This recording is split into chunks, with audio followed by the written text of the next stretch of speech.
I'm going to have the recording in two parts because I'm recording in the other computer. Yeah. It's all right. It's a good thing that there was a hiccup for you to see that everything is recoverable. So now this recording is going to be divided into two. Anyway, so what were we talking about before?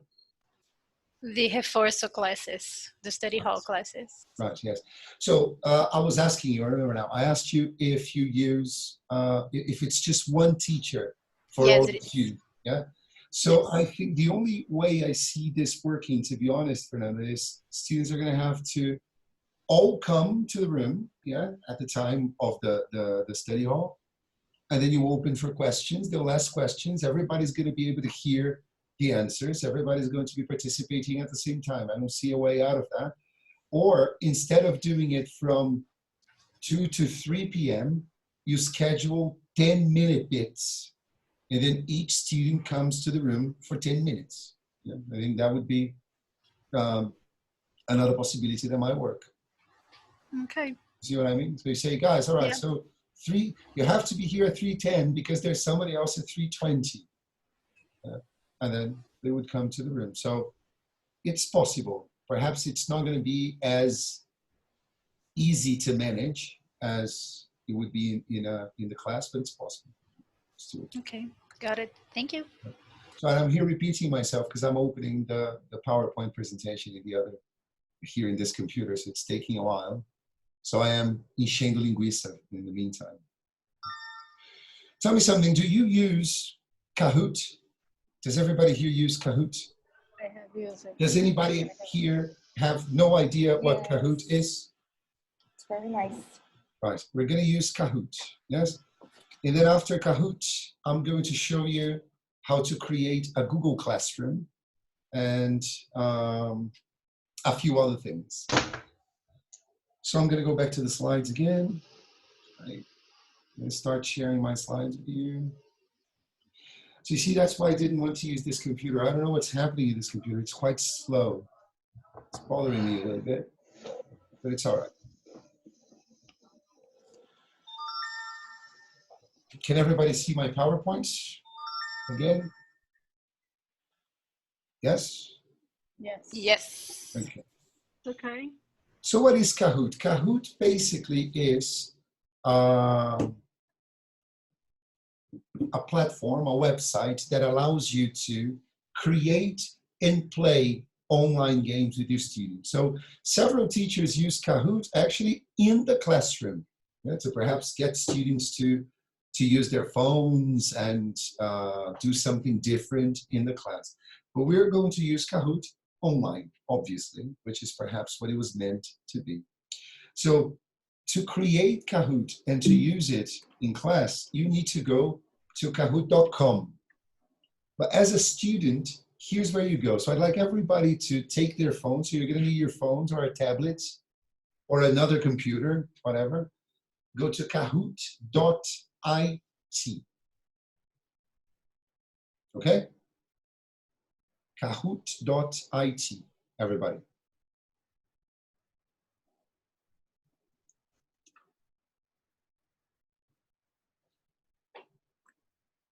I'm going to give you a minute for you to get your phone, make sure that it's working.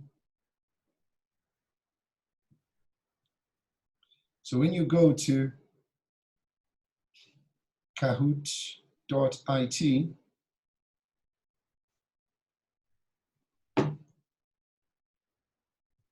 I'm opening it on my phone as well. Did it work there for you? Can everybody see it? Yes. What do you see on your screen? It's asking for a code, right? Pin. Exactly. Yeah. A pin, yeah. A pin. I'll give you the pin in 1 second. I'm just logging in.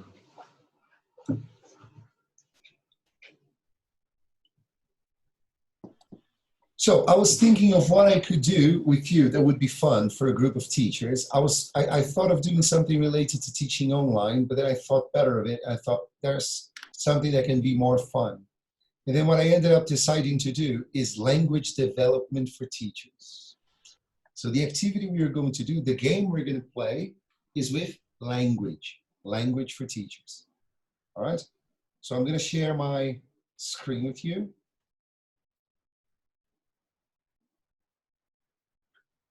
Can everybody see my Kahoot? This is the game that I prepared for you.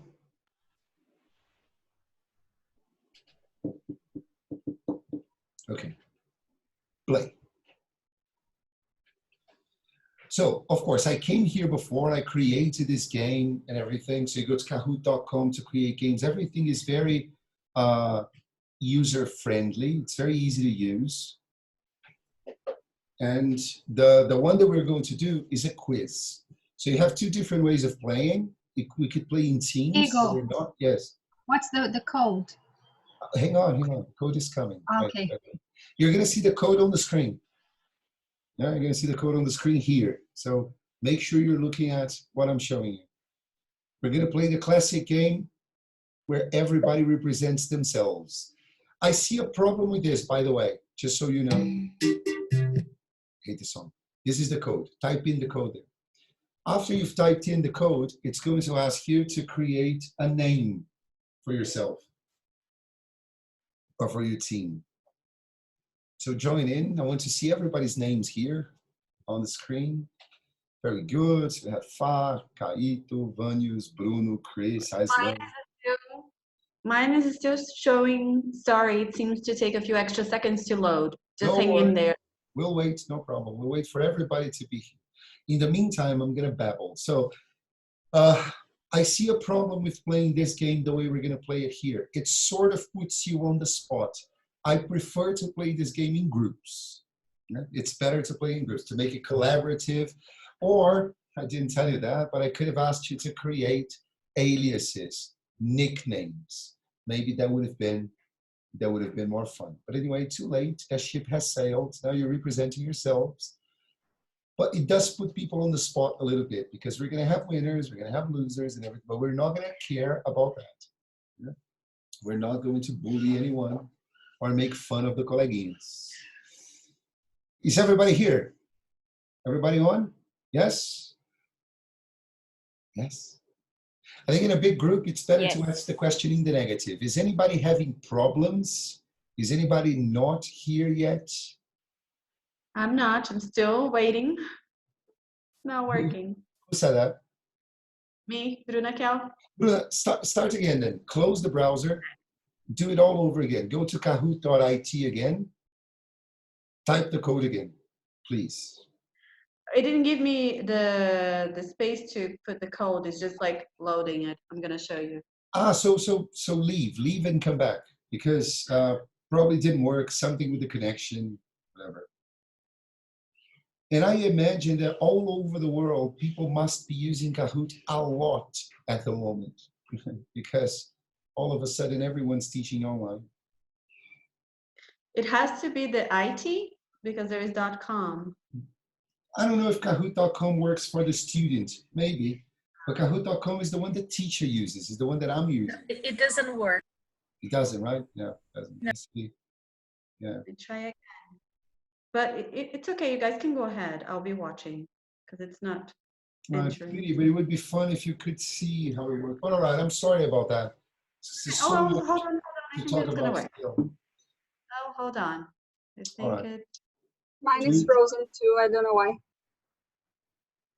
Internet or Kahoot sucks. Maybe it's possible. Let's see. But I'll click on start and the game begins. Right? Oh. Basically, you're going to see questions about language, and then you will see in the first question what happens. Which of the following verbs does not collocate with exam? 4 options.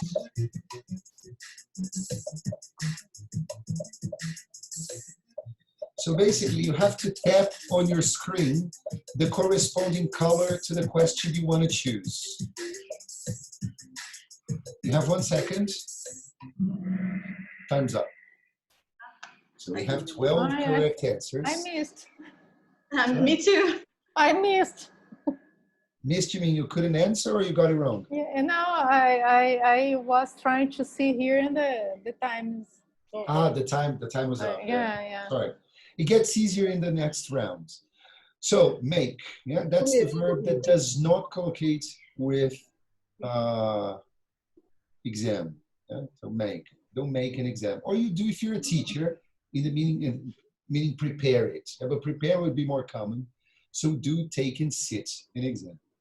So you already know what's going to happen. I'm going to go to the next one. You're going to see the score. Yeah, so you're going to see what the score is. And then we go to the second question.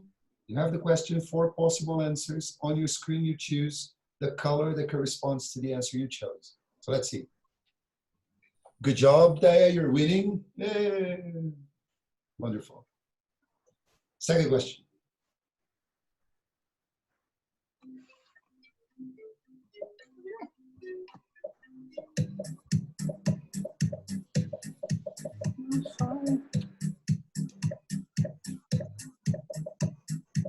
What is it? 4 seconds, 3, 2, 1. Very good. More correct answers now. We do research and we do homework. Yes. Not the others. Very good. And very good. The winner so far. Third question. Oh my God. Which Which of the following words is countable?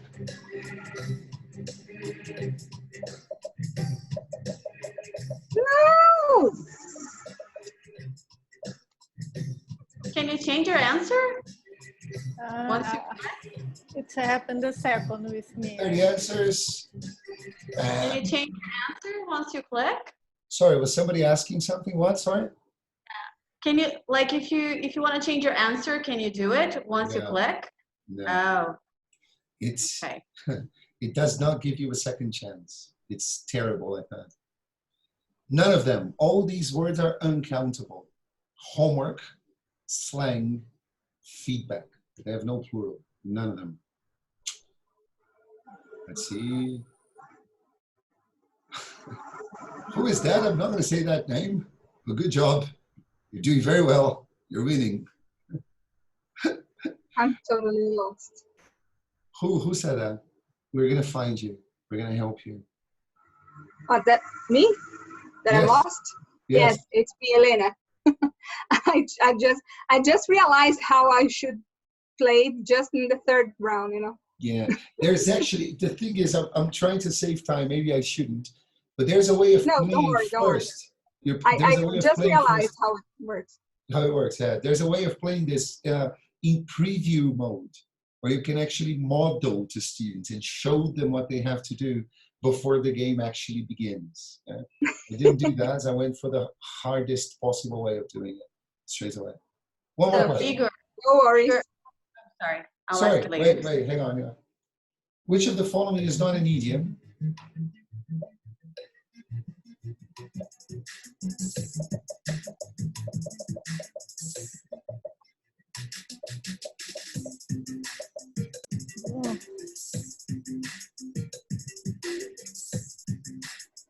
Igor, so it's about how fast you can answer to get on the top, to get It to the is. top? If you answer very quickly, you get more points than people who take many seconds to answer. Yeah? Very good. Love is all you need is literal. It's not an idiom. All the others are an idiom. Sorry, somebody was going to ask, was that the question? I was asking, like, how you get, higher points. Do you have to be fast? It's by answering very Answer. quickly. Yeah. Okay. This game has 28 questions. We're, of course, not going to go on and play all of it. Just one more. It's fun, yeah, but we have many things to talk about. All right, 2 more questions. Mel is ahead now. Very good, Mel.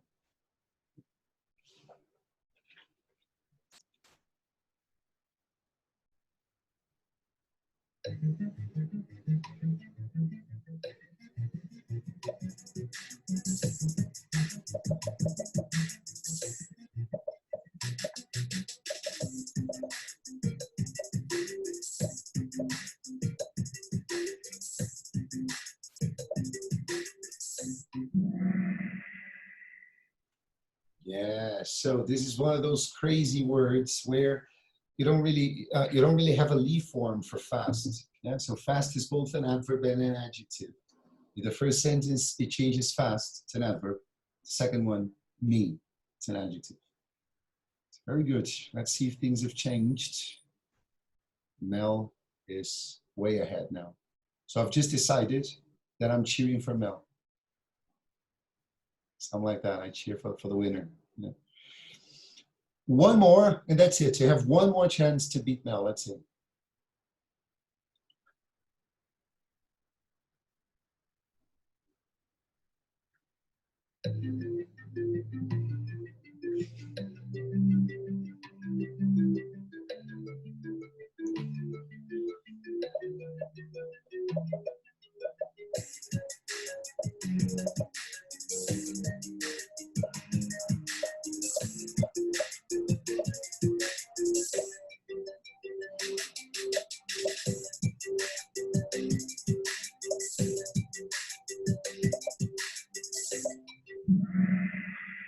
All right.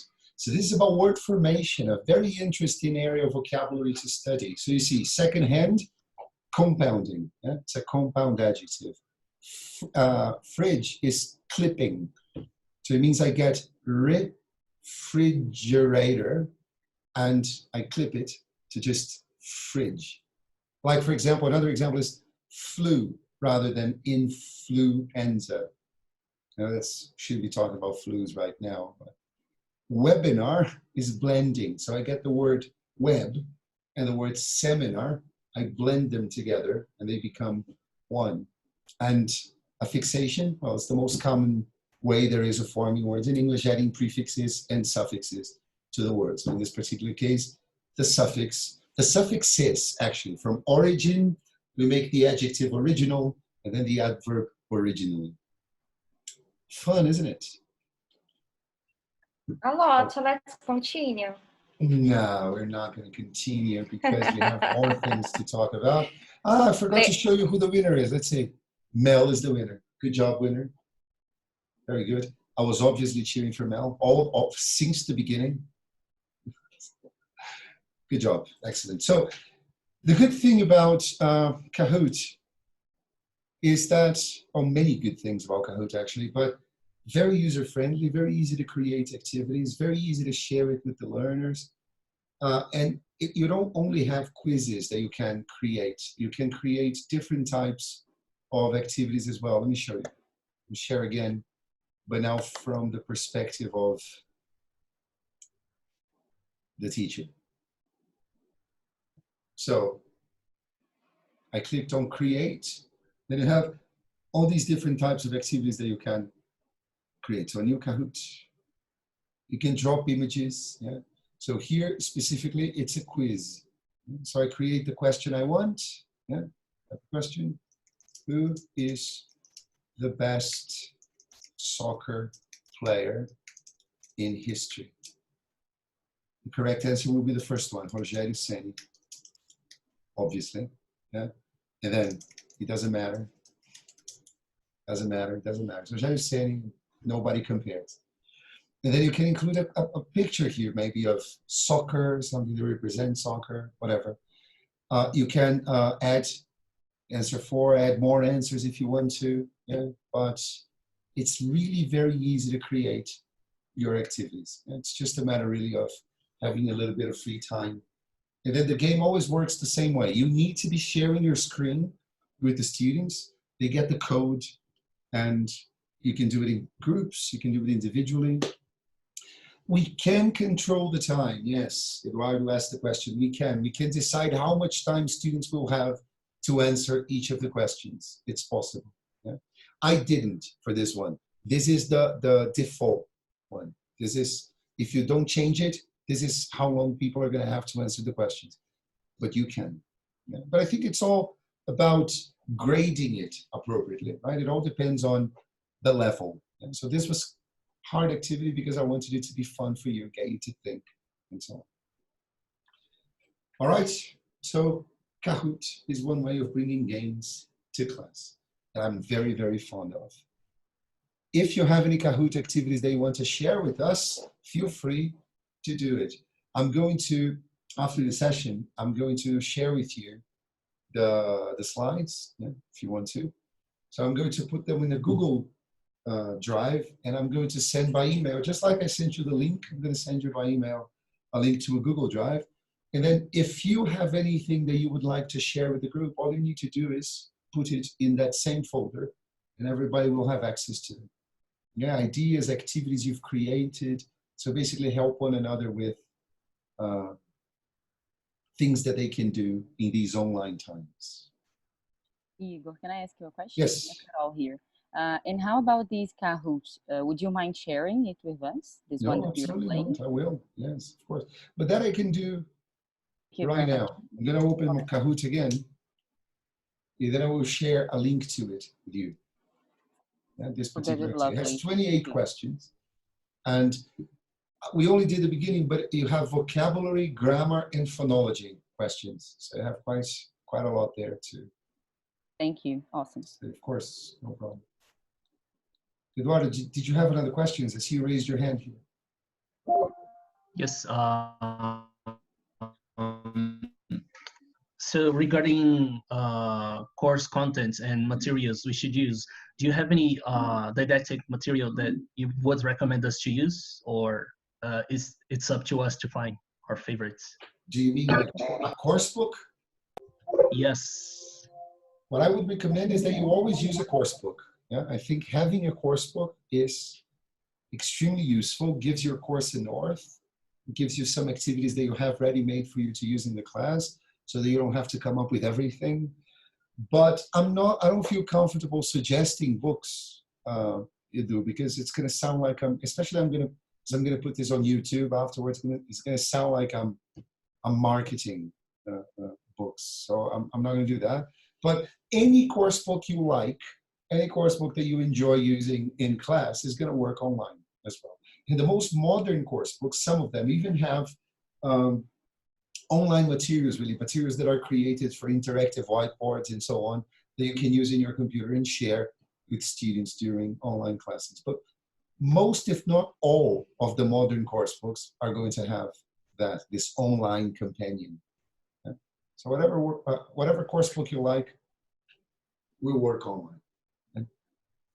If you want to ask me later, individually, in a more one-to-one way, what course books I like, I have no problem saying the ones I favor, but not recorded. It sounds like I'm selling them. All right, so back to the slides. So here's how you create Kahoot. You have to go to Kahoot.com, yeah, and then basically follow the instructions on screen. Yeah. And students go to kahoot.it. All right. Now, this is a question I asked yesterday about pricing. Just decided that not everybody was here in the beginning, so I'm going to stop sharing. Sorry. I'm going to put you in groups again. I'm going to ask you to, in pairs or small groups, imagine the following question. Face-to-face, go into the student's company or to the student's house, you charge 100 reais per class. Yeah, I'm not saying this is how much you should charge. I'm just using this number as a number for us to play with. So I'd like you to tell one another how much you would charge for the online class. Again, imagining that your face-to-face class is 100, how much would you charge for the online class? So accept the invitations you'll see there on the screen. I'm going to make bigger groups now, 4 to 5 people. Accept the invitations. You have 3 minutes to come up with an answer for that. Have fun.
commuting or other things, I don't see the point because I prepare classes. Lucky me, I don't spend money. I think it's a Community. benefit for us, Very but much it's the also a same. benefit for the students. Yeah. So for us, it doesn't really change anything. So we're not gonna change how much we charge. But I agree with you that it depends. So if I move to online classes, I would not pay the rent, but on the other hand, I would have to improve my internet connection, equipment, everything. So I would charge the same. Okay. Yeah, I mean, pay Zoom because Zoom is just like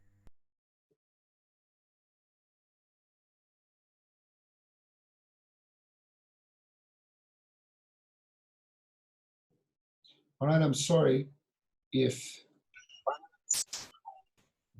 hi, is everybody back? I'm sorry if I interrupted your conversation brutally. Would anybody like to share their views, what they discussed in their groups? Anyone? Igor, Melissa was talking to us and she had a very interesting story to tell about a student who actually wanted to pay more. I would like her to continue. Can you please give me that student's contact information? Yeah. Wouldn't we all want it?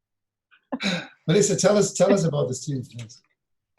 Yeah, that's it never happened to me before. So I was teaching him face to face. I was going to his company, and then we transitioned to online it was way before this current crisis.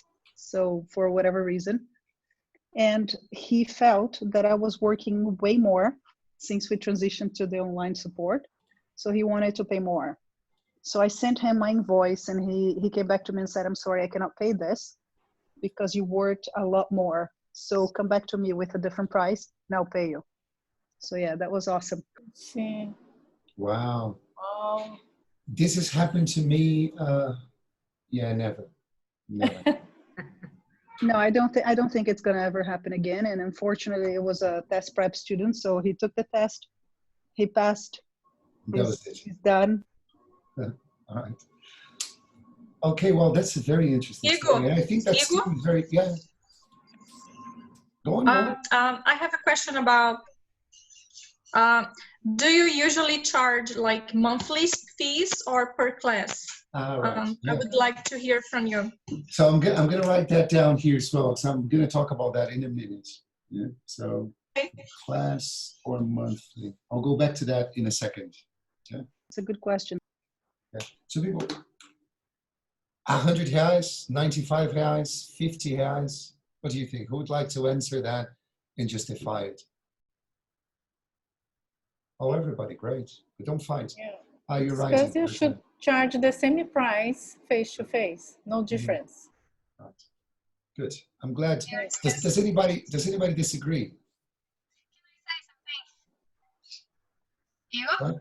Yes. Okay. Can I share? Please go on. Okay, we are discussing our group, and you have two different answers that and I agree with both of them.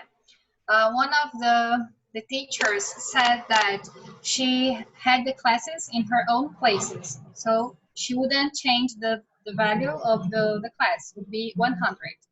And another teacher said that she had to go to her student's home, and then she had some expenses with the commuting. So in this case, she would charge less, Right. 90 reais, for example.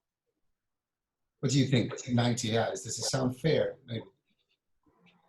I think, yes, it does. If you have to pay for the Zoom, I believe you need to keep the same amount. Yeah. All right. Well, I think this is a decision that ultimately only you can make. Nobody can make that decision for you. We just suggest. So I'm going to go back to the slides. I want to show you this. My suggestion would be the same. Yeah? I would charge the same. I don't work differently. It is true. There is a benefit there for me, evidently. I mean, I don't have to commute. I don't have to drive around. It's good for my work-life balance, as we discussed at the beginning of this today.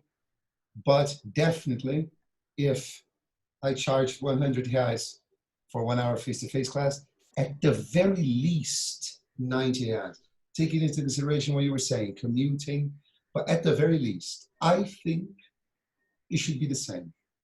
It's the same class, it's the same preparation, it's the same length, and more importantly, it's the same outcome. It's the same outcome.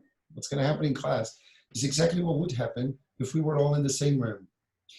There's less speaking on Zoom. I heard that yesterday. There isn't. There may be less speaking if, for example, it's an exam preparation course. It's a big group. Yes, then the course is not just about speaking. But if you have a group of 15 people online or face-to-face, I dare say students are going to speak just as much or just as little as they would in class. Because what's going to get students speaking in a group is pair work and group work. Because if it's classwork, the student talking to the teacher, it doesn't matter if it's face-to-face or online, it's going to be one student talking to you at a time. Otherwise, the interaction is impossible. So it doesn't matter if it's online or if it's in a classroom. And if it's pair work, you can, as I've shown you twice, you can do pair work or group work online exactly as you would face-to-face. You can even monitor. I visit the breakout rooms, but then you can only listen to one group at a time. Yes, exactly like in real life, because if I'm monitoring this group here, I can only listen, or I'm only paying attention. Sorry, I'm only paying attention to these people here.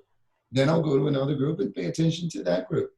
And when I'm paying attention to Vivi and Eduardo, I'm not really paying attention to what Edu and Laine are saying. There's a limit to how much I can hear. So it's the same thing. It's the same class, the same outcome. It's the same everything. So why should we charge less? Yeah, that's my 2 cents anyway. Yeah, it's a class like any other. Why would it be so much cheaper? And while I was listening in on your conversations, I heard somebody say, yeah, it's convenient for us, but it's convenient for the student as well. So everybody is benefiting from that, that convenience. But the class is the same. The class is the same.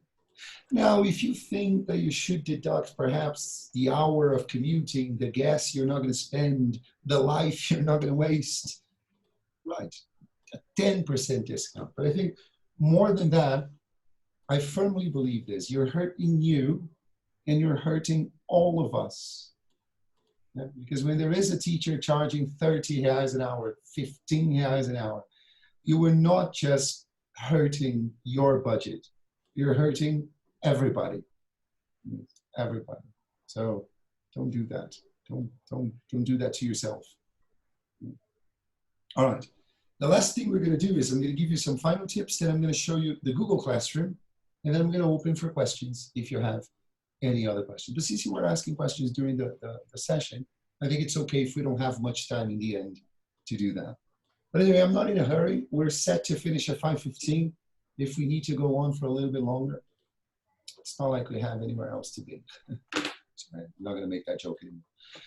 So some final tips. I'd say dress for work. That's the first thing. I'm not saying put on a suit because you wouldn't to go to school either. But first class in the morning, wake up, take a shower, dress, go to the office or wherever it is that you're going to teach your class. But tell your brain in no uncertain terms that you're going to work, that you're not going to watch Netflix, and that you're not going to read the news. That you're actually going to work.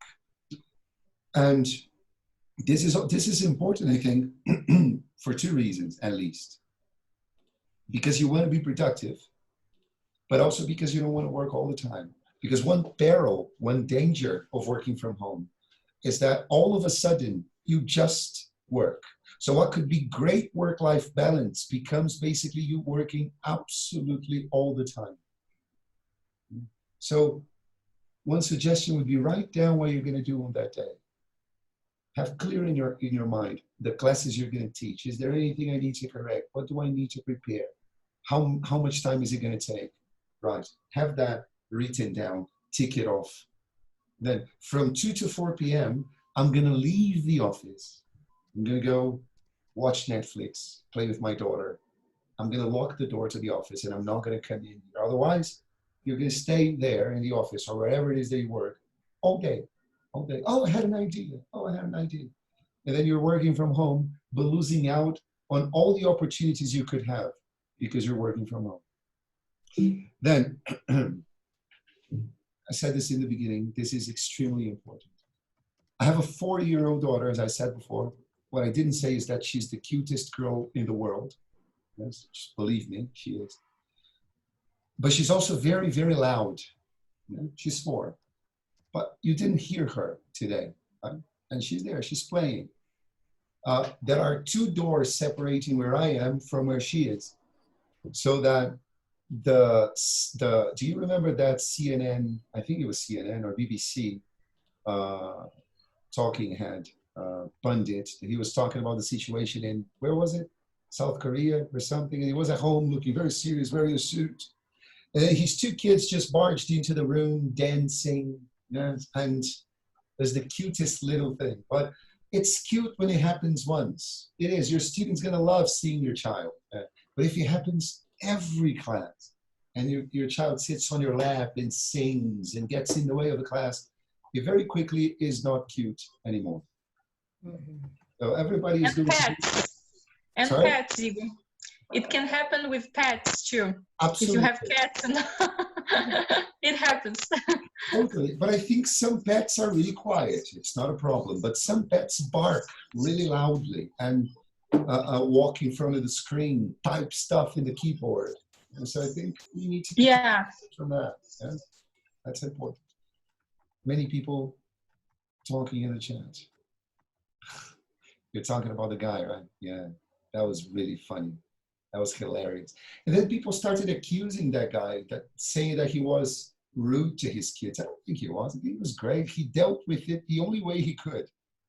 And he finished it. He gave his opinion until the end. It was brilliant. I think it was brilliant. All right, then. I really can't stress this enough. Be punctual, obviously, but also demand punctuality because students know you're at home. And otherwise, they're going to think that this is the most flexible thing in the world. So our class is at 4, but come on, it's okay if it's at 4:30, right? Or if it's at 4:15, 4:45, 5, 6.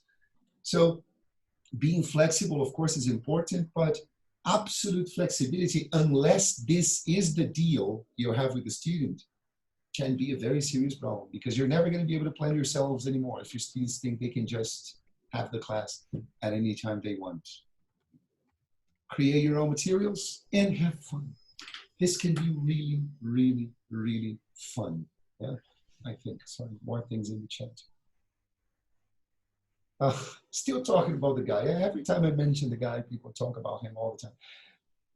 Find it. If you haven't seen him, find the video and watch it. It's hilarious. It's amazing. But what is the video? What is The video of the journalist. He's a specialist. He was giving his opinion about something in South Korea, I think it was, on CNN live. And his kids just walked into the room, one of them dancing in the middle of his interview. How can I find this? What is the name? Is there a name? No. Oh God, how do I find that? BBC journalist or CNN journalist, South Korea, maybe you're gonna be able, or journalist kids, maybe you're gonna be able to find that too if you do that. Okay.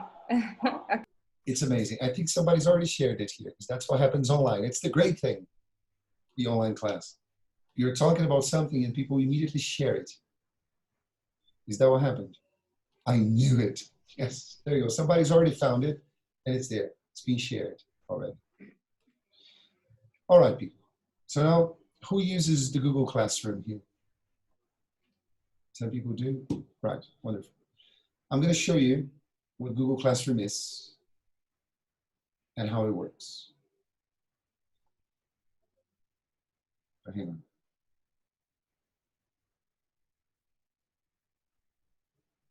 Okay.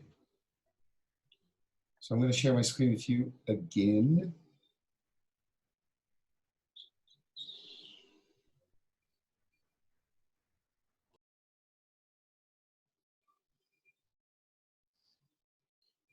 All right. So this is my Google Drive again. So again, you're logged in on Google. Yeah. And then you go to the grid here on Google.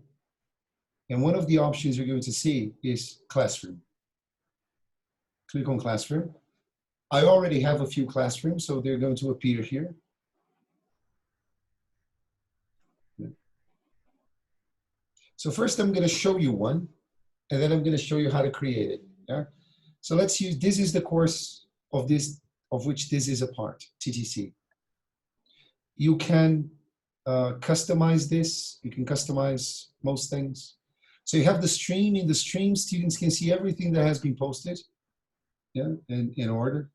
Classwork, this is my favorite part. This course is divided into sessions. So you see, if students want to see what I shared with them when we had the first session, they click here, and all the things that were shared will be here. Videos, a Word file, another video from YouTube, the slides in PDF. Yeah. Oh, what did Higor say when we were talking about teaching reading again? I want to see that. I want to revisit that. So click here. Where is the reading? And then you have, again, an assignment. You have materials that were shared, the slides. So everything very well organized in a way that's easy to find. You have all the people and all the grades, if that applies. Yeah?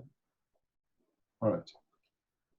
So you see, what is the Google Classroom for then? For you to organize an online course, materials that you're going to share with the student. So for example, here, if I want to share something with them right now, a YouTube video, I click on Create, Material. If I separate, let me go back. If I separate my classroom in topics like that, I can even choose where this is going to go. So Create, Material, I choose the topic. So this is part of the session on teaching online. So click here, share with all the students or just specific students if I want to. Give it a title, describe what I want, and I can add something that is in my Google Drive, a link, a file, a YouTube video, etc. Or I can create materials here. I can create a Google Doc, slides, whatever. Okay. Another very interesting, everything I do, it saves as a draft. Create assignment. So I can create, for example, same thing, form, drawing, sheet, whatever. I can add something, give instructions, a rubric, say what is it, when it is due. Choose a date it's going to be due on. I can make it ungraded or decide how it's going to be graded. Share with specific students or all of them, etc. So this is a great way of organizing the class. As I said to you, I share recordings of the sessions, yeah, and they're available for 7 days. So this is the session we had last week, teaching writing. So you click here. Here it is, the session on writing. It opens in a different window, and they can watch the recording of the session. Click here, and you have the first 50 minutes, because this one I had to record in bits, I'm afraid. So you only have 15 minutes, but it doesn't matter how big the file is. Yeah? So they're all there. But they only have available the 2 last weeks, because the others disappear. But basically, it's very easy to share anything you want with students. It's really very useful. Questions? Go back to Google Doc and show us how to recover the file when someone erases it. Yes, I can. Yeah, I will. If there is time. If there isn't, I'm going to send you a video in the group of how to do that. But you have the whole history there. It's very easy. But I'll try to go back to this. All right, now let's create one together. So I go back to my Google Classrooms.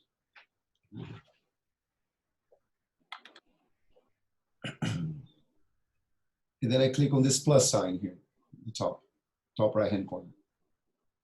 Join class, if you're a student, create class, accept, continue.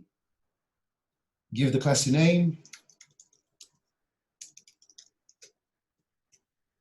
These are all optional.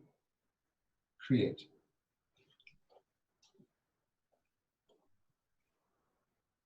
Then you wait, be patient. There you go. So as I said, this is customizable, so you can customize this as you want. The first thing you're going to do probably is go to people and invite the people you want in the room. So just type their email here, click on invite, and they're going to receive an automatic email inviting them to join the classroom. So just do this for all the students. And there you go. Classwork. The first thing I would do here that I normally do is create topic so that I start organizing my classroom. So for example, writing stuff. There you go. My class already has one topic. Or another one, topic. Fun videos. And another topic there. And then if I want to share materials inside the fun videos folder, create material. And then I choose the topic here. Topic, fun videos. Go to YouTube, find what I want. You can do a search here. Add the video. Let's find it. Fun video, Adrian Underhill, talking about phonology. It's very fun. Okay, this is the one I want. Click on it, add. Great video to learn phonemic symbols. All students inside fun videos, post. From the moment I click on post, it's available for everywhere. They click on fun videos, there it is. This is a great way to organize something. This does not have to be for online courses, by the way.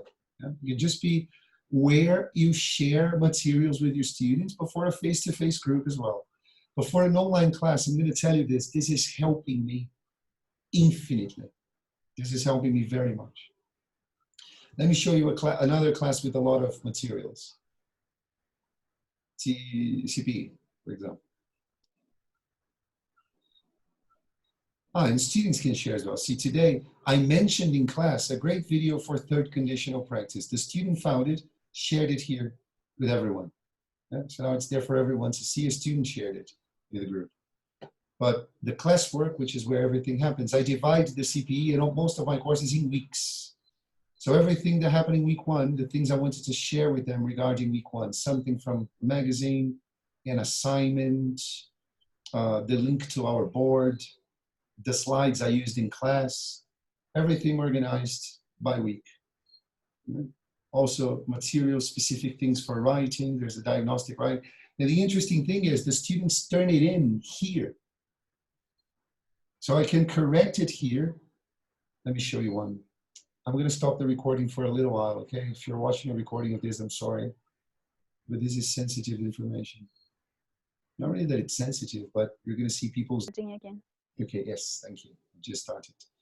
So it's extremely useful to use the Google Classroom. As I said to you, I'm still struggling. It's new for me, but it's incredible to organize the information, especially if you're working with groups. If you're not working with groups, what you can do is you can get all your private students that are roughly at the same level, and then you can create a Google Classroom for your intermediate students.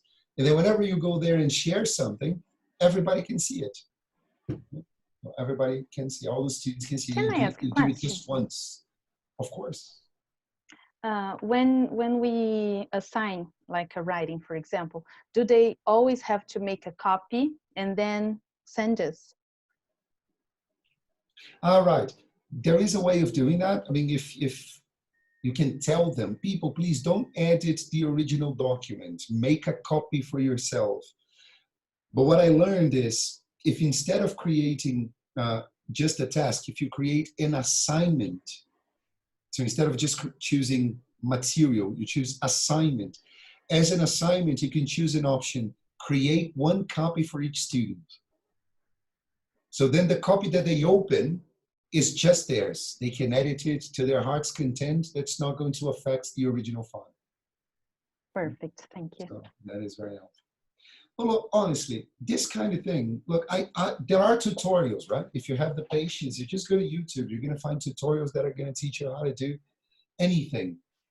I don't have a lot of patience for tutorials, so I prefer to go there and try stuff until it works. Yeah? So perhaps that's not the best way of doing things, I confess, I admit. So I'm learning still many of the things, but what I can tell you is that the Google Classroom is, yes, I am recording, Carol, thank you. The Google Classroom is extremely useful for you to organize class content for groups. It really is very good. I've started using it this semester, and I really don't intend to stop. Yes? All right. Before we open for questions, there are two questions I promised I was going to address. And I will, yeah. The first one is pricing, right? No, not pricing, charging.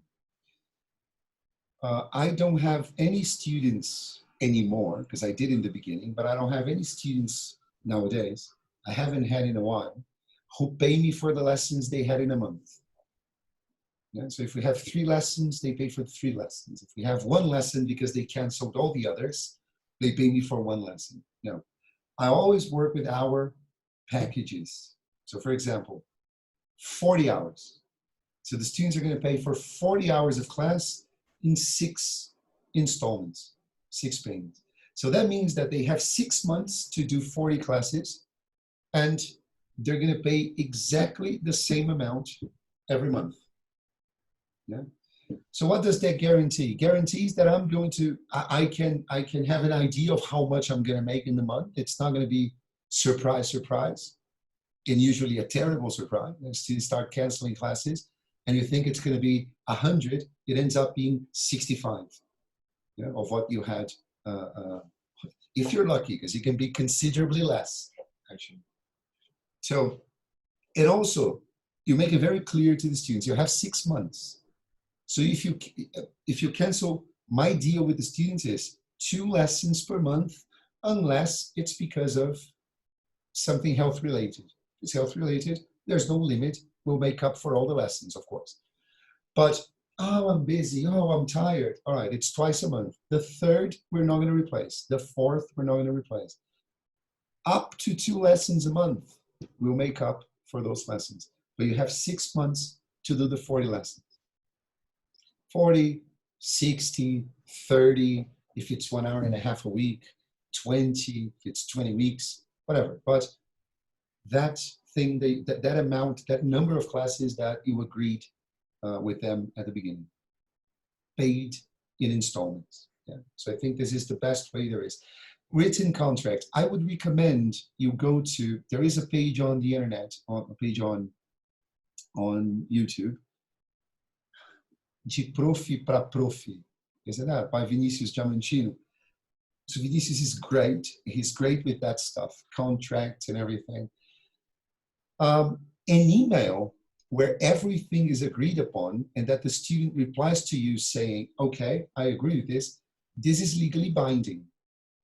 Yeah? So if you send an email to the student and the student writes back to you saying that they agree, this is legally binding. It might not be a contract, but it works as a contract. I have never sued a student. I mean, I have had students who didn't pay me and disappeared. It happens. Rarely, it happens. I never actually used the contract to take any legal action against the student. I don't think I ever would. But if you want to have a contract, then I would definitely talk or visit Vinicius' page, because he can help you very much in that regard. But whatever it is that you agree upon with your student, do it by email. Do it by email. Have them write that they agree with the terms, because that is, again, legally binding. Don't charge for the lessons you teach in a month. That's recipe for disaster. There's a very good chance that, not a very good chance, you're always the one who's going to suffer, never the student. And it's a fixed installment. And the other thing was how to charge, right? Did somebody ask? The form, what is the form that you use that we have for students to register. Yes, to register. Yes, right. How you do this? I use Google Form. I'm going to show you again. Then. Yeah.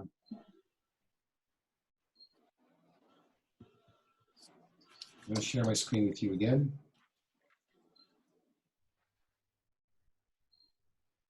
Hang on, didn't go. Sorry.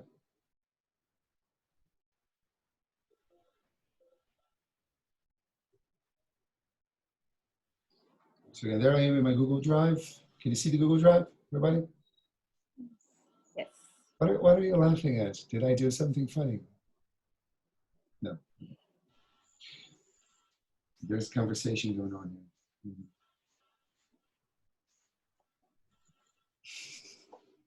Okay. So forms is where you want to go today. Forms. Yeah. So instead of documents, forms. I'm going to open one of my registration forms just for you to see how. This is the one you did. You filled in for this session. Yeah. You can add whatever you want here, whatever information you want from the people. You add here. So for example, I want to add one more question. Okay. So I go here. Sorry. Plus another question. You see? Just click on plus and then why do you want to suffer a whole Friday? And you know, the kind of answer that I want, a paragraph or multiple choice check boxes. Yeah. Multiple choice. Option 1, I'm bored. Option 2, I don't know. I'm stupid. There you go. And you can make it required, like students are going to have, people are going to have no choice but to answer that question. Or if you don't click on required, they answer if they want to. Yeah? I don't like this question anymore. Yeah? So write whatever you want. So it's very easy. You just go to, so again, forms. Blank, and you start a new form. Okay? Just give a name to your form. Oops, sorry. Give a name to your form. Describe your form. Okay? Question, answers, etc. And then what you want to send to the students is here, view form. This is the form you produced. Send this link to people. Yeah. And these you can link with the PayPal account. Actually, I don't remember how I do it. What I do is I just share, for example, if you go to my website,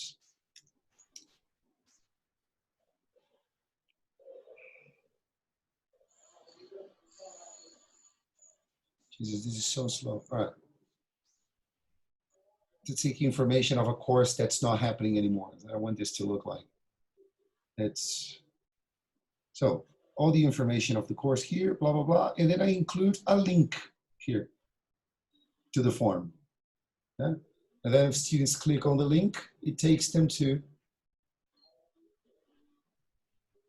if one day it works, it's going to take to the form. If the internet cooperates, there you go. This one is not going to open because it's over. Yeah? All right. Of course, the course is over, but it takes directly to the form you created. So I don't make these things all compatible or all talk to each other. Just a link really to the form.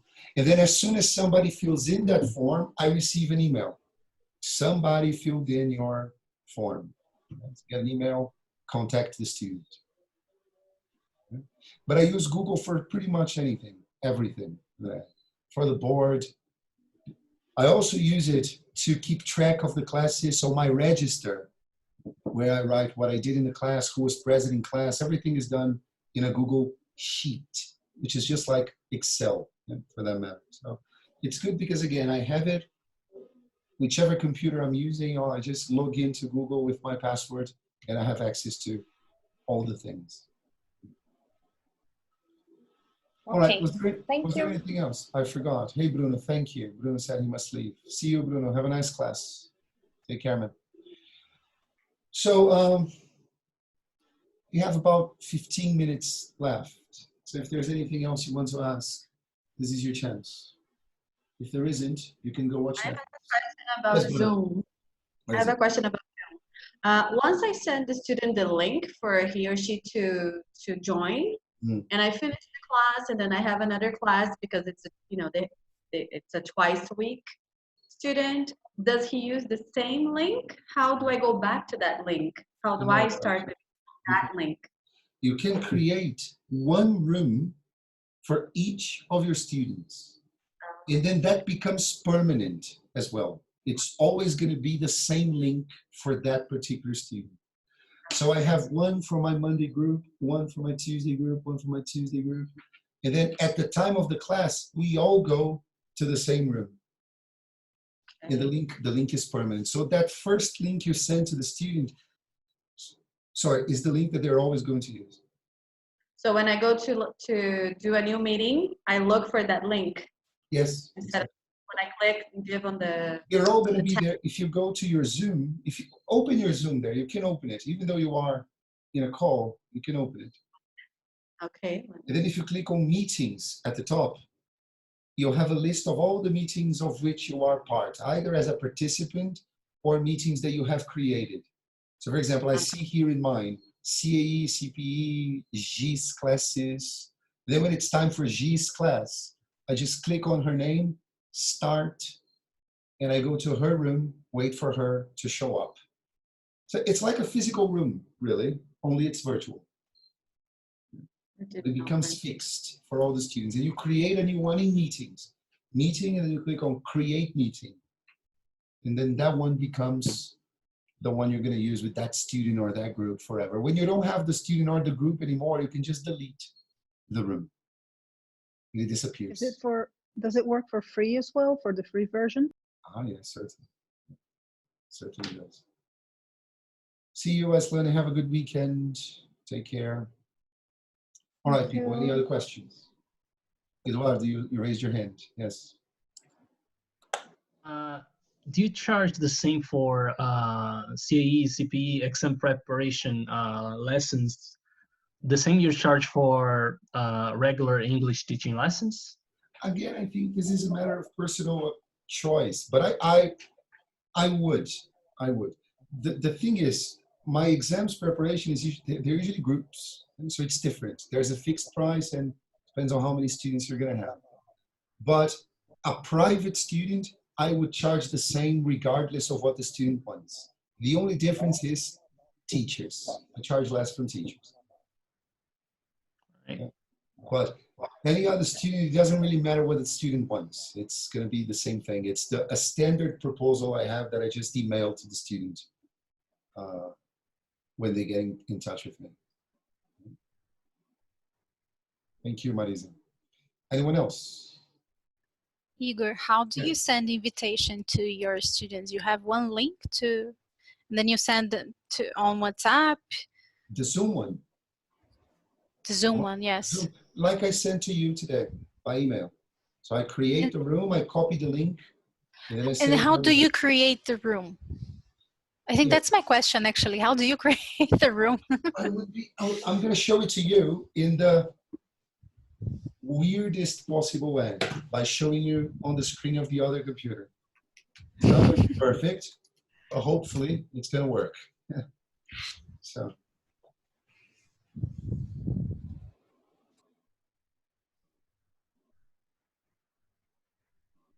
Just 1 second, because it was not logged in. It's logging in. But that's what Bruna Kell was asking as well, right? Would you like me to share my screen and you explain? Because I can open my Zoom. I love it when people have the most brilliant ideas, like Mel did and now Pri. So Pri, please. I'll share, but then you explain, okay? Yes, go. So have a look at Pri's screen.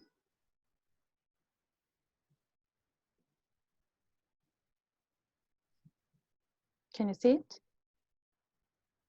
Yes, but this is the Zoom website. Okay? Ah, Pri, look, I don't think, no, you're not going to be able to share it either because you're using Zoom.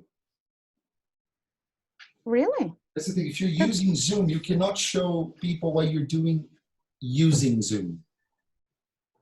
Okay, yeah, you can only show like here, host a meeting and with video on. Maybe yes, I but can do continue. you use My account, yeah. but do you use the website? I use the app, really. I use the software. I use the website. Ah, so yes, we can People- show you. We can show on the website then. If you log in, yes, on the website's gonna work. Bye-bye, everybody. I It's see you. Have a midnight. great weekend. Take care. Yeah, thank you. Thanks for Bye-bye. being here. But Bri, in that case, I think I can show mine. Ah, okay, all right. Because I hadn't considered doing it via the website. I don't do it via the website. I do it via the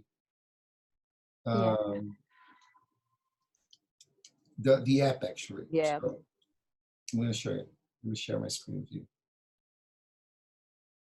It's opening. People, I understand whoever needs to leave, it's absolutely okay. Thanks for being here with us. We're just going to answer questions now. I'm just going to write my email address here. If there's anything I can help you with. Oh, I sent you an email today. You have my email address. So if I there's have a anything question. Yes, go on. A student can enter in a room without having this application downloaded in his computer or his cell phone. Yes, you can do everything web-based. But what I learned, the worst possible way, unless Zoom has changed it, is that you cannot use breakout rooms. So if the student is not actually using the software, the breakout room is not going to work. So if I just send the link and if the person doesn't have like the Zoom, it's okay. The person can enter, can use. Absolutely. And but it's okay. Absolutely. But the first thing Zoom is going to suggest is, do you want to download Zoom? That's the first thing Zoom is going to suggest. And I really think it's a great idea. It's a light software. It's not heavy at all. It's not going to get in the way of CPU capacity. I'm doing a bunch of things here, but not actually showing you, which is very I selfish. think breakout rooms work because I have your classes and I use the web one. Sorry, it does. You use the web-based one. Always, yeah. I So have the app, but I never open it. that changed because I had a student who we couldn't work out why she could never join the breakout rooms. She appeared unavailable. Every time I was going to divide students into groups, she was unavailable. And then I realized that she was the only one not using the software. So maybe Zoom fixed it. Yeah. So in that case, then, yeah, absolutely. It can be web-based. It doesn't have to be. Can you see my screen here, everyone? So this is how you schedule a meeting. Schedule a meeting. Yeah. Give a name to your meeting. Write a description if you want to. When is this meeting going to happen? I never used it here. Where is the here, sorry. I never use this. I never use this because it's too much hassle. I just go to recurring meeting. I say it's a recurring meeting that's going to happen many times. Yeah? And then by default, it requires a meeting. I remove that, a password, sorry. I remove the password. And that's it, basically. It's done.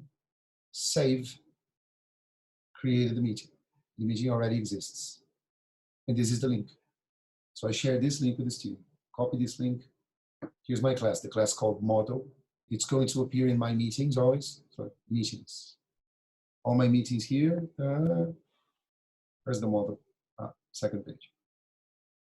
Model. There are many, by the way. You see, this is the class. If I want to start it, I click on it. Here's the link again. If I click on start this meeting, since I have the software installed in my computer, it's just going to open the software. Yeah? And it's not going to work out as I'm using it. Sorry? Mm-hmm. I can see there that you can add to Google Calendar and then you can invite your student. For example, you can share the meeting with them and then they can accept if they're going to participate or not. And then it includes it in their calendar as well. And then it becomes available in their Google Calendar as well. Yeah, it's possible. Okay. But all this that you saw me doing is much more easily done via the software. Now, I don't actually use the website for anything. I use Zoom that is installed in my computer. It's much easier.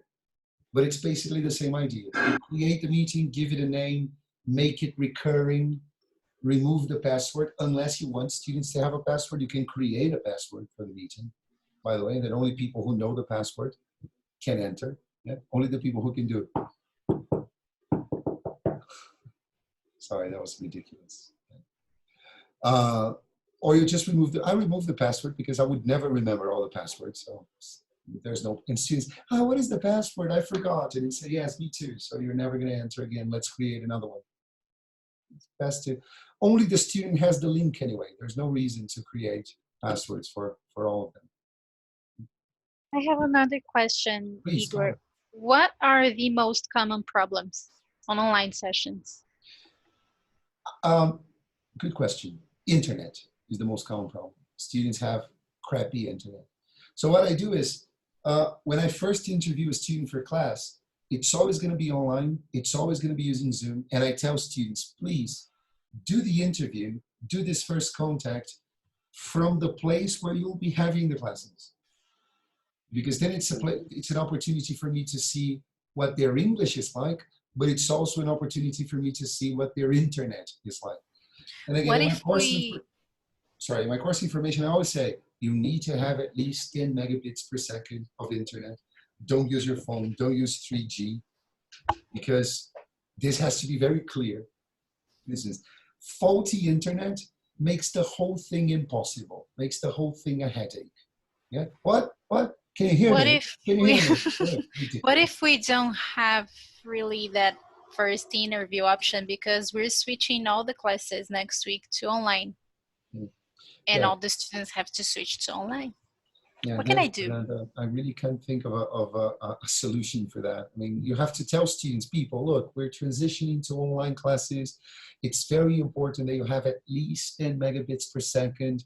If you don't, it might be a very good idea to call your provider now and see if you can improve on it a little bit. Otherwise, it's going to be difficult for you to participate in the lesson. I saw an option. I don't know if you ever tried that you can join the meeting on the phone.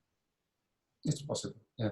But then I prefer students to use a computer, because if they use the phone, it's going to be complicated to go to the board, which is the Google Doc, or if I want them to go to a website, because when they do it from the phone, they disappear. When they leave, it works. They can go from Zoom to Google Doc, for example, and keep on talking to you, but then you can't see them anymore.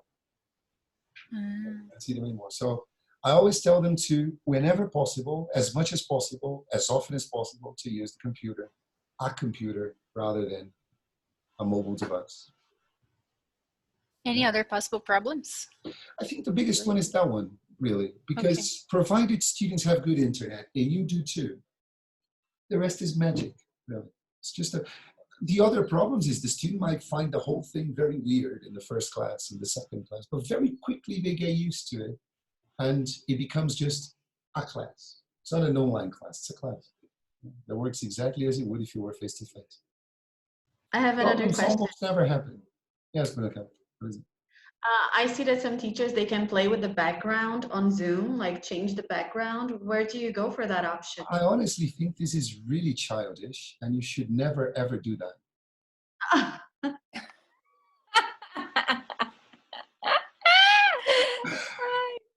It's lame, but it's cute. How you do that? You go to the camera at the bottom of the window, where you have the stop video. Yeah, but you click on the arrow pointing up, and you're going to have a drop-down menu, actually a pop-up menu, and you click on video settings, and then you have. Oh, it's gone. No, it's not. I clicked on the wrong place. Sorry. Yes, video. No, choose virtual background. Click on choose a virtual background. Yeah. You see, Kaito found it. Grazi found it too. Everybody found it. Yeah, everybody's having fun. My computer doesn't enable this feature. Do you know why not? Because your computer is an adult. Yes, it's a MacBook Pro. I don't know why it doesn't. It's an old computer. It's a very old computer. Your computer is not a child. It's pretty lame, but it's fun. Yeah. But with my kids, it would be fun. Maybe, exactly. Perhaps for kids, it's going to work like a child. Yes. Marcia says she doesn't have that option either. It's a pity. It's cute. All right, people. Any other questions? If you remember anything, if you don't remember anything now, but you remember, if you have any other questions later on, make sure you write to me. Let's keep in touch. Yes, help each other. This series of webinars. Sorry? It's Carol here. I just have one question. I've just opened here, like I have Zoom, the app on my computer. And on the left, there is a number. It's like my personal ID number or something like that. Your personal meeting room. I see. Okay. Okay. You can create others. You don't have to use just that one. You can create others. You can create one for each group. Okay, as you've shown before. Okay. Exactly. Thank you. But everybody, when you sign in to Zoom, when you create a Zoom account, they'll give you a personal meeting room, which is your personal meeting room. People who use the room for meetings usually just use that one. That's fine. But for us, I think it's cool to create one for each student, because the risk you run is you only use one room, the same room, and then you're having a class, and then one of your other students or the next student comes in early, and then you're in the middle of a class, and there's a guest. That's what I was thinking about, exactly. Yeah, that'd be a good idea. Thank you. Yeah, people, again, the series of webinars that Brastiso put together, you have another one today, 6 p.m. with Julie Vietas. And we have sessions going on until Wednesday, if I'm not mistaken. So make sure you participate. If you haven't registered, unfortunately, it's booked up. But don't worry, visit the YouTube channel for Brastiso. They're all being uploaded there as they happen. The two that took place yesterday are already there. The two that are taking place today will be there tomorrow. Maybe the morning one is already there. So there's Valeria talking about teaching kids. This morning, Stefan was talking about maintaining an online routine. Jules is going to have a Q&A, so basically he's going to be there for people to ask whatever questions they have about online teaching. Yeah? We're here to help. It's very important that we help each other, especially us who've been doing this a while. So help your friends, pass it on, stay safe, stay in your house. If I see you in the streets, if I see you outside, stay home, watch a lot of Netflix, and if you have any questions, write. Okay? Thank you, Igor. You're awesome. Thank you. Awesome. Take care, everybody. Have a great weekend. Thank you. Stay safe. Bye-bye, everybody. Bye. Bye-bye.